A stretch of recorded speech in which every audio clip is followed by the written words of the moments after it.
नाज़रीन, चलो आज डिस्कशन करते हैं कि पाकिस्तान आज एशिया कप से क्यों बाहर हुआ?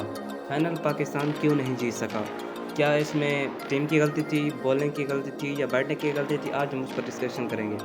हर कोई अपने-अपने डिस्कशन दे रहा है। जहाँ तक मुझे लगता है टीम बिल्कुल परफेक्ट थी, बॉलिंग के लिहाज से भी, बैटिंग के लिहाज से। हाँ, पर इन्होंने कुछ ओपनिंग में भी गलती की, कुछ मिडल ऑर्डर में भी गलती करी। अगर हम अपनी टीम की ओपनिंग की बात करें तो हमारी सबसे बड़ी गलती थी बाबर आज़म। हमने बाबर आज़म को देखा, शुरू से भी वो भी परफेक्ट मैच नहीं खेल रहे थे, शुरू से भी। जब हमने 1 मैच देखा, 2 मैच देखा, भाई ये परफेक्ट बंदा नहीं खेल सकता था, हमें इसको ओपनर जाने ही नहीं देना चाहिए था। रिज़वान खेल रहा था, पहले ठीक खेल रहा था सिवाय इस मैच के। रिज़वान एक परफेक्ट इनिंग था, इसकी बजाय हम कोई लेफ्ट हैंड बैट्समैन भेजते थे बाबर आज़म की बजाय। बाबर आज़म की जगह कोई भी लेफ्ट हैंड होता, कोई भी था, नवाज़ था यार और फ़खर ज़मान था, कोई भी भेज देते। और अगर हम बात करें रिज़वान भैया की, तो रिज़वान भैया परफ़ेक्ट खेलते हैं। हमें भी पता है ये दबाव में नहीं आते, प्रेशर में नहीं आते, कोई जल्दबाज़ी नहीं करते दूसरे प्लेयर्स की तरह। मगर फिर भी इनको ओपनर नहीं आना चाहिए था। लास्ट मैच जो हम हारे हैं फाइनल, इनमें मेरे ख़्याल में जिसको भी आना चाहिए दोनों लेफ्ट हैंड को, कोई भी होता, खुशदिल होता या फ़खर ज़मान, जनवाद, इनमें से दोनों लेफ्ट और राइट लेफ्ट बैट्समैन होते। अगर ये दोनों लेफ्ट बैट्समैन ओपनिंग आते करते तो ये दोनों हिटर थे, ये दोनों हिट करते। अगर 5 ओवर्स में 2 विकेटें दे देते भी, तो 50 रन ज़रूर बनाते थे, क्योंकि ये दोनों हिटर थे।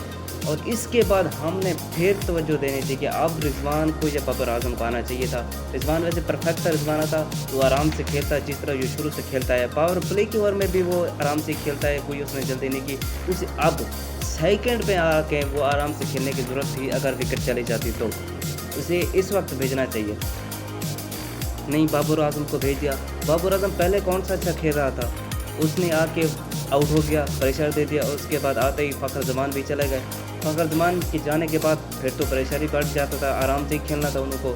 अगर यहीं ओपनर बैट्समैन 2 जाते, वो हिट करते और जो भी 5 ओवर्स में आउट होते तो रन्स भी बढ़ते थे, चाहे 3 भी आउट हो जाते कोई फ़र्क नहीं पड़ता था, 4 भी हो जाते भी कोई फ़र्क नहीं पड़ता था। अगर 5 ओवर्स में 50 से ज़्यादा होते, फिर जो मिडल ऑर्डर बैट्समैन आते, वो आराम से खेलते। फिर वो चाहे इफ्तिख़ार अली को भी क्यों ना भेज देते, इफ्तिख़ार अली को भेज देते, बिल्कुल वो ठीक है, तो इफ्तिख़ार सही है, मिडल ऑर्डर बैट्समैन है, वो आराम से खेलता, चाहे उसके साथ जो भी प्लेयर रहता आराम से खेलते, हिट करने की उनको ज़रूरत भी नहीं होती थी और 10 रन्स में वो कम से कम 80 से क्रॉस हो जाते थे और विकेटें हमारी वहीं 3 खड़ी होती। इसी तरह से अगर 12 ओवर्स में इन्होंने 100 या 13 ओवर्स में वो 100 कर लेते ना, तो इनको प्रेशर की ज़रूरत भी नहीं बनती थी और ना ही इनको मिडल ऑर्डर को हिट मारने की ज़रूरत थी। लेकिन इन्होंने ओपनिंग ही गलत कर दी, उन्होंने बाबर आज़म को भेज दिया। बाबर आज़म पहले की तरह वही इनिंग खेल जो पहले खेलता था, आके आउट होके चला गया और उसके बाद आए फ़खर ज़मान भी आउट होके चला गया। ये भी मिस्टेक थी फ़खर ज़मान की। और जहाँ जहाँ आसिफ अली आउट हुए थे, ये मेन पॉइंट था मैच का, क्योंकि इसी दौरान हम मैच को पलट भी सकते थे, अपनी तरफ खो भी सकते थे। लेकिन आसिफ अली के जाने के बाद ये 100% कन्फर्म हो गया कि भाई हम मैच ये नहीं जीत सकते थे, क्योंकि 16 ओवर्स हो चुके थे और रन्स हमारे 111 खड़े थे, 6 विकेटें भी हमारी डाउन हो चुकी थी। अब मैच पे प्रेशर आ इसके बाद जो भी आउट हुए वो प्रेशराइज़ हुए। गलती किसकी? ओपनिंग की। ओपनिंग की वजह से हम सारा मैच हार गए। तो अब कहा ये जा रहा है कि हमारी टीम नाक़िस है, हमारी बैटिंग नाक़िस है। ये नाक़िस नहीं है, बॉलिंग भी ठीक है, बैटिंग भी ठीक है, लेकिन ज़रूरत थी इनको तरतीब की, इनकी ओपनिंग की, इनकी मिडल ऑर्डर की। कोई कह रहा है कि शोएब मलिक को होना चाहिए था मैच में, लेकिन मैं बात कर रहा हूँ कि बैटिंग ठीक है, इनकी बैटिंग में कोई कमी नहीं है, मलिक होते या ना होते कोई बात नहीं थी। लेकिन इन्होंने जो सिलेक्शन की, इन्होंने जो ओपनिंग की, इन्होंने जो मिडल ऑर्डर रखा, ये गलत रखा। एक मैं छोटी-सी मिसाल देता हूँ, श्रीलंका जिनके साथ हमने मैच खेला। इन्होंने देखो पहले 10 ओवर में कितने रन्स बनाए और कितने विकेटें की, फिर भी ये रुके नहीं थे। ये मारते ही रहे, अगर ये देख रहे कि हमारा 1 आउट हो गया या 2 आउट हो गए तो ये आराम कर जाते भई, हम ऐसा-ऐसा खेलें ताकि विकेटें कम गिरें, रन ऐसा आगे बढ़ जाएँ, फिर हम लास्ट में जाके हिट करेंगे। नहीं, ये नहीं रुके, ये मारते रहे और देखें और आखिर में जो उन्होंने की 5 विकेटें जब गिरी, तब उन्होंने सोच समझ से काम लिया। और उनको चांस भी तो मिल गए। शादाब से 2 कैच छूट गए मिसफ़ील्ड की वजह से। अगर वो 2 कैच शादाब पकड़ लेता तो पाक मैच 100% पाकिस्तान की तरफ ही होता।